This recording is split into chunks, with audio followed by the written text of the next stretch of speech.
story mixed with parasites that eat your entire body from the inside out. I don't usually cringe from portions of a movie, but Mr. Sunglasses at Night just completely takes the cake on this one. On a small island, a group of scientists decide to, believe the next phase of human evolution has to really be brought on by ourselves, which arguably may be correct, up until they add, yeah, but it needs to be done utilizing parasites, which is actually one of the most dumb ideas I've ever heard. After developing this parasite, things looked promising at first, right up until the parasites shockingly started acting like parasites. As things turned towards the worst, the town was inundated with these parasites as they spread through the containment teams sent out and any average person who just happened to be living there. Eventually, the team of scientists and remaining townsfolk were able to hold off on the outbreak and then quell it, but not before many people were lost. In today's episode, we will talk about the parasite, what it does to the human body, and potentially how it is able to do that, and ultimately why it leads to a degradation that anyone with half a brain sloshing around the old calcium container would probably have thought out and, well, kind of knew this would be the end result. Here, the movie is called Growth. So when you develop a super parasite, you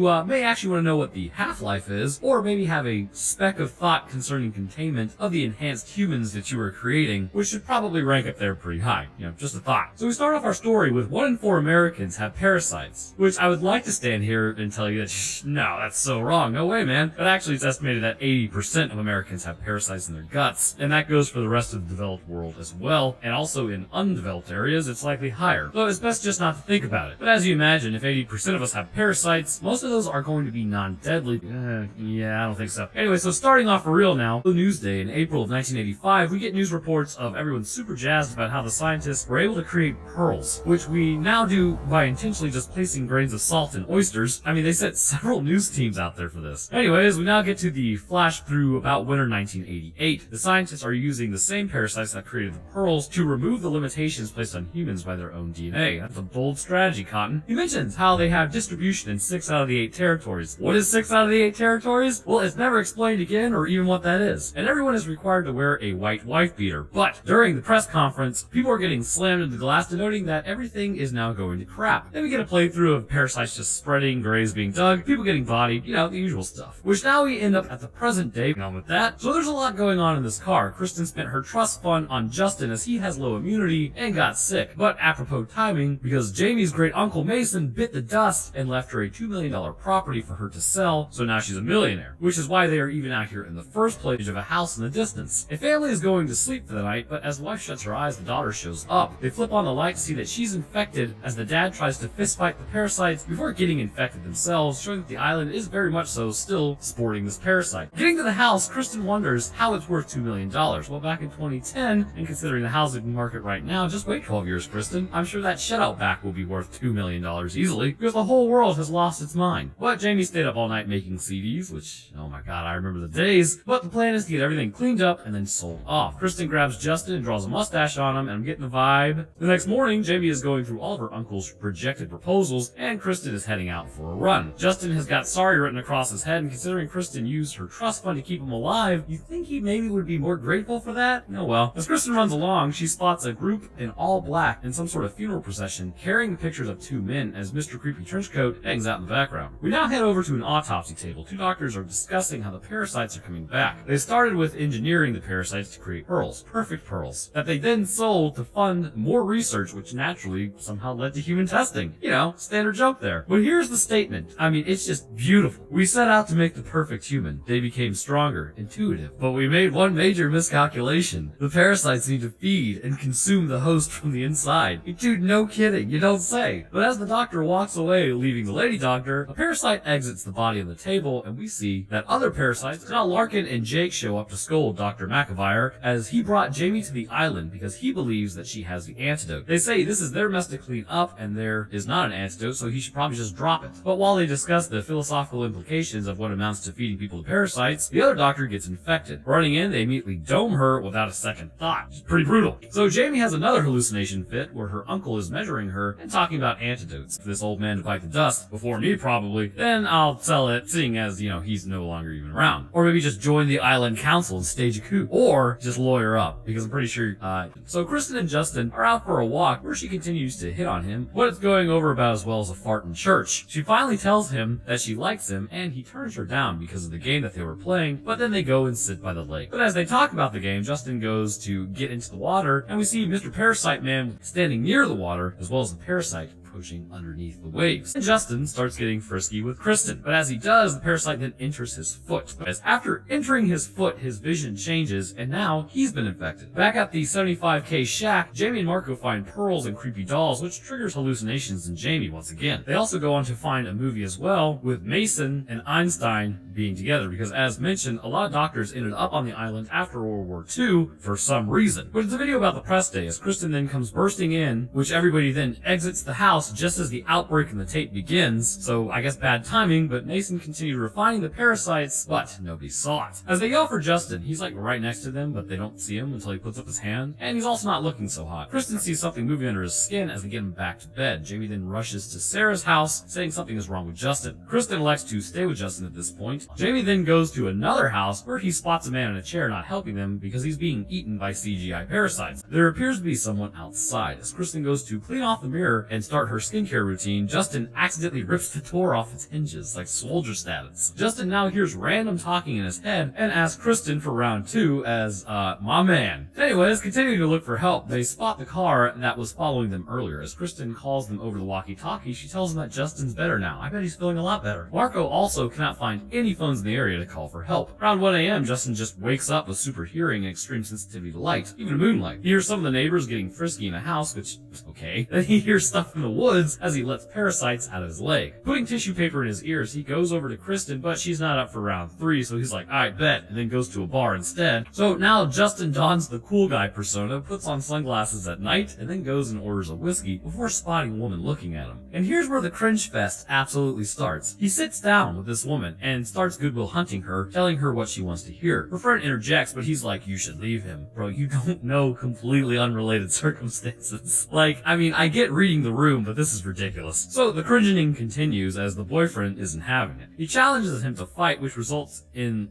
so now the girlfriend is hot and bothered by this, so she elects to leave with Mr. Parasite. Going out with them, they are making out, and he just straight up rips out her throat when she sees his little friend coming out of his ear. I suppose that's what disloyalty gets you. He wakes up the next morning without the tissue paper, and he's like, oh, did that happen? Yes, it did. Jamie tells Justin that he's not getting that treatment because they aren't getting that money. He goes and then throws up what's left of that girl in the toilet and a bunch of worms, which suggests that they are actually in the intestines, which we'll get to later, but what? That was nasty. But Miss Trust Fund is out on another run, and we find that she finds a pathway to a graveyard. Looking at all the crosses, she turns around to spot Parasite Man is behind her. She bases him in the face and runs, as Justin now finds out he's got worms, then runs off to find Kristen. But things aren't going so well for her as a giant parasite enters her mouth, so I can only assume that she's basically donezo now. Jamie finally tells Marco that they aren't rich anymore, but as he goes to propose in a living room, Larkin and McIntyre show up, saying there was a note on the door that someone was sick. Jamie tells them that he got better quickly, so not to worry about it, and then they start naming off his symptoms, to which she says yes, he had all those, which then alarms the two. McIntyre pulls out sunglasses that were found near a bar next to the woman's body, but as the team then heads off to the lake to go capture Justin, Justin starts looking a little more sick as time goes on. So now as Sarah looks outside, we also see that she's been infected watching a team run by. Heading back to Justin, he's holding Kristen's body, which probably doesn't look too good for his mental stability, then the team moves in on him. So now this fight takes place, which the worms, they start fixing his wounds. So Jamie now gets dragged off to some unknown fate as Jake, Larkin, and McIntyre go to clean up the infected. Jake asks McIntyre how this happened. He suggests a potential half-life. As he goes to tape up his pants so he doesn't get infected, a parasite then crawls up his leg and infects him. McIntyre stands up, and then Jake immediately domes him. This is pretty brutal. Meanwhile, Jamie wakes up in Saw, but it turns out to be her Uncle Mason. He does some creepy stuff like pull a parasite out of his face and goes like, ooh, here, look, gross, right? Then this causes another flashback to where Jamie is hiding underneath the table and for some reason playing in a lab as Mason infects Jamie's mother with the parasite, saying that she has to give him the antidote now. Now here's what I don't get. Why did she destroy the antidote? That doesn't make any sense. Shouldn't it be like a good thing to have the thing destroy the parasites? Larkin tells her to give it to them, but she clearly doesn't have it. So snap back to reality, Jamie catches Mason monologuing about the countermeasures he has created and why he had to infect himself, and as he does this, she just frees herself because he didn't tie it very well, and then runs off, breaking all the antidotes he had created, sending him reeing over that. At this point, the island is now overrun with parasites as countermeasures are being set up. As Jamie moves along through what I can only assume is like a sewer system, she can hear a ton of noises from Mason having a temper tantrum down the way, looking for her. She ends up hiding in some room with a needle at the ready. Larkin then finds Mason and confronts him as Jamie nopes out. So now it all comes out. Jamie is upsetting spaghetti at Larkin because she says he helped in her mother, but really Larkin helped her escape escape the island, as if she had the antidote, it would stop Mason's plan. As she explains this, Larkin stops with the car in front of him. They find a baby crying as well as Sarah going completely feral from the infection, then spits a parasite at Jamie, who pulls it out of her hand, and Larkin is forced to subdue Sarah. And subdue her he does. And they're also being, watched by Justin. Getting to a boathouse, they find the pearl operation, where the pearls are preserved in salt and shipped around the world. Larkin hands Jamie the gas can, telling her to go fill the boat as he goes to confront Justin. But he's mega infected and also going feral as well. Larkin throws salt at Justin, but then is bitten on the hand and neck by Justin as Jamie lets the boat go to get Justin's attention. But then she takes off with the baby in another boat, leaving Justin behind as he's apparently coming to and is normal now. So a good thing that water is brackish. Being out in the open ocean now, she sneezes and spits up a ton of parasites. Sneezing or coughing of the parasites. Kate, that they would be in the sinuses. Anyways, she goes to rinse her hand off in the water, but it burns her skin. She now apparently has the antidote in the clown doll, or at least the chemical composition of the antidote, which then she gives to a baby. As she jumps in, she basically dissolves. Then we get radio chatter. There's a baby on a boat with no adults, so the Coast Guard requests permission to pursue rescue. But now we jump over to Seoul 6 months later, as the Karen of the South Korean culture begins yelling at employees because she wants to return the pearls but is denied without a receipt. She starts smacking the glass in the display case, which cracks the pearls and lets out a parasite, as they have turned out to be eggs the whole time, and now it's officially on the mainland. Woo! So,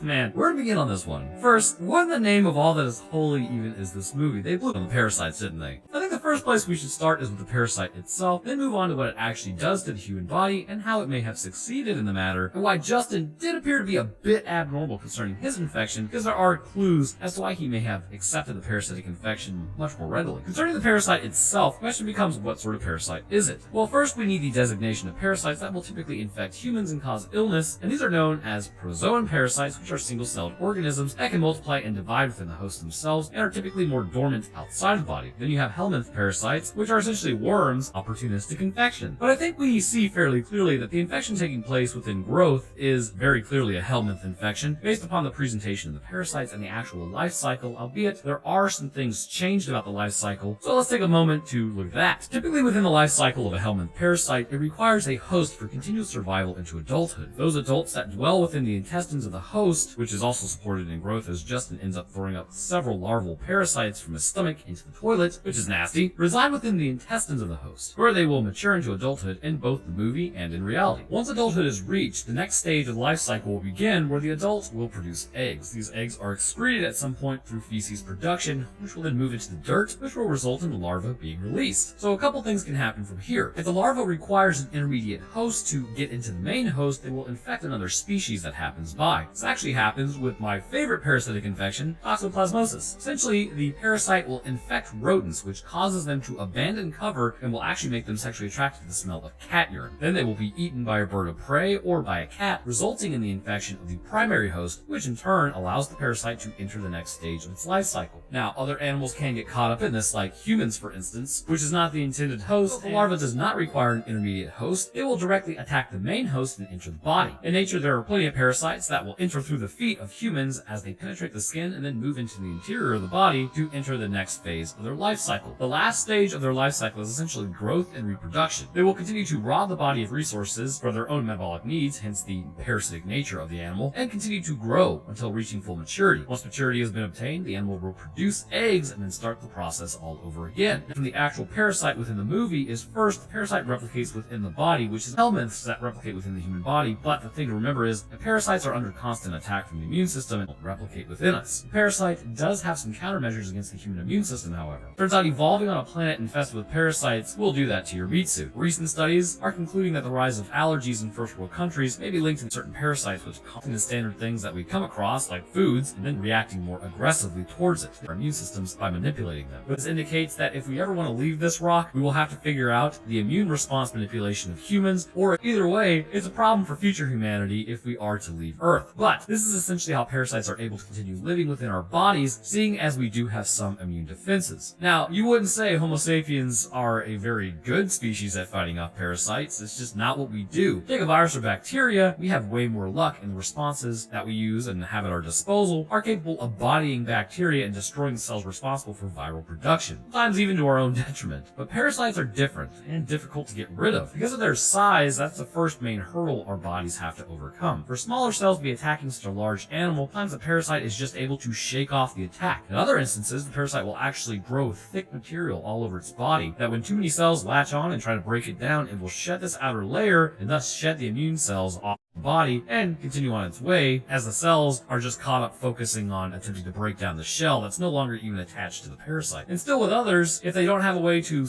not really don't have a way, but don't have to maneuver away from immune cells, then they can release a substance that just tricks the immune cells into entering a more subdued state. But even with all these adaptations, the parasites are basically living life on easy mode because our immune system is not really all that strong when attacking parasites. With smaller parasites, you typically will have a cell known as eosinophils that will launch the main bulk of the attack against the parasite, as well as just your standard macrophage or white blood cell. These guys are considered to be both in the innate immune response, with the eosinophil being a late-stage innate immune response, having more direction, but still not being a part of the adaptive immune system. Eosinophils have a few jobs, but their main job is to lyse, but then also produce an inflammatory response. They will latch onto the parasite and begin releasing cytotoxic materials to take out the invader. In some instances, the cell is able to achieve what it sets out to do. The parasite will lyse due to the material being leaked all over it, which will then disrupt its internal structures, leading to its end. But in a lot of instances, the eosinophil is not enough to subdue a parasite. It will try, but largely it will be unsuccessful. As a result, our bodies in a lot of ways have just learned to live with parasites. Again, because of the evolutionary pathway our species has taken, a vast amount of parasites that are just everywhere. But that's the thing to keep in mind when we go back to the helminth and growth. Our immune systems, well, for lack of a better term, they just sort of suck at fighting off parasites, and as such, parasites typically will continue to thrive within our meat suits until we begin excreting them out in one way or another, or they just completely break down our bodies, which will result in our end. Nasty little douche canoes. This is why I like to focus on viruses instead, just a different type of parasite. The helminth and growth is likely a type of roundworm, however, but it has two pathways at its disposal concerning its life cycle. The first is they do mature within the host, as seen with anyone who gets infected. During this maturation stage, the symptoms appear beneficial to the host, which we will go over in a moment as to what exactly these are, but as the parasite reaches the adult stage, everything changes from here on out. Sort of like a parasite in the environment going from a small larva stage to clicking over to the infectious stage once a certain body size is obtained. So too are the growth parasites. Once their body is large enough, they will click over into the next stage, which is reproduction. So here's why the two doctors are complete idiots who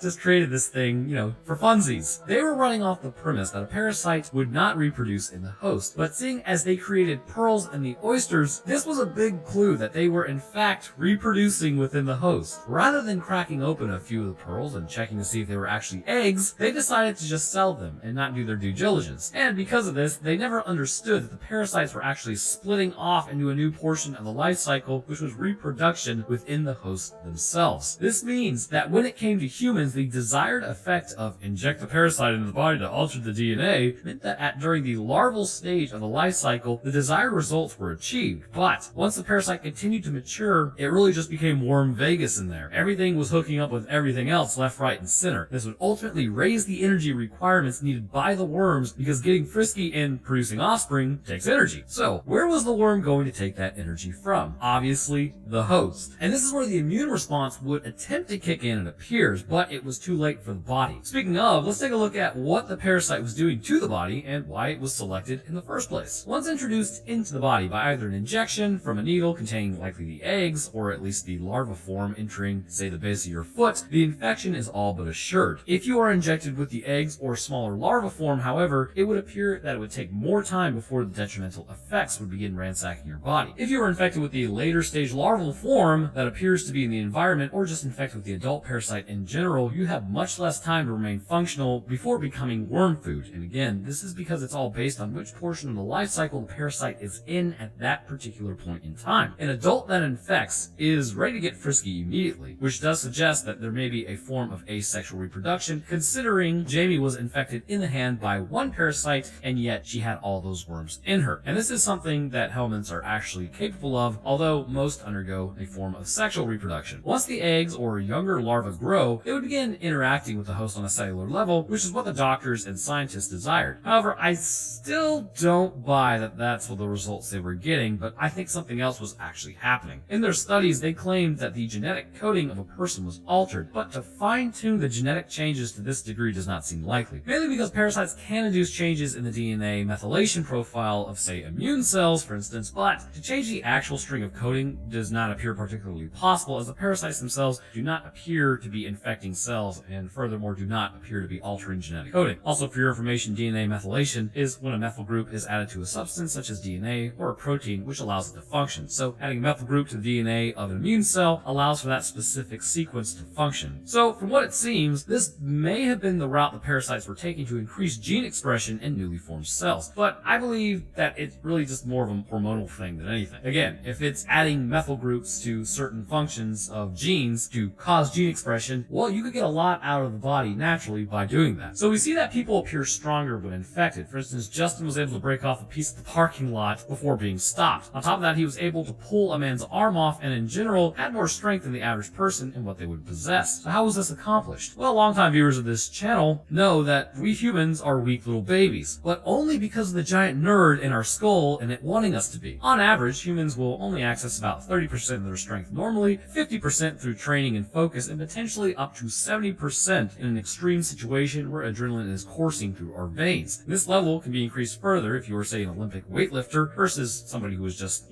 sitting on a couch for years at a time. The neural connections strengthen and improve through practice and repetitive motions, with increasing pressure as your body thinks, oh, I guess I need extra muscle and neural connections, as apparently we are doing something that requires it and I need to survive. So let's see. Not only do you need to be stronger, but you need to have faster perception. Now, the general thinking is that time slows for you and you are in danger, something like adrenaline is released. Adrenaline does help with reaction time, increasing it considerably to allow you to actually survive a situation with, say, like a saber-toothed tiger. So finally getting to intuitiveness, it seems like Justin is doing, again, the Goodwill Hunting thing and was able to read the room beyond what would normally be capable. But what is reading a room? Intuition is based on subconscious thought. So check it out. Have you ever felt like someone's watching you? You couldn't explain it, but you look around and boom, turns out someone was. A specific set of cells within the brain would fire off to alert you to be on edge as something was watching you, potentially picked up by your peripheral vision. This would make you feel on edge as you would look around and potentially even spot the predator before it got to you. This low-level running in the background type of vision exists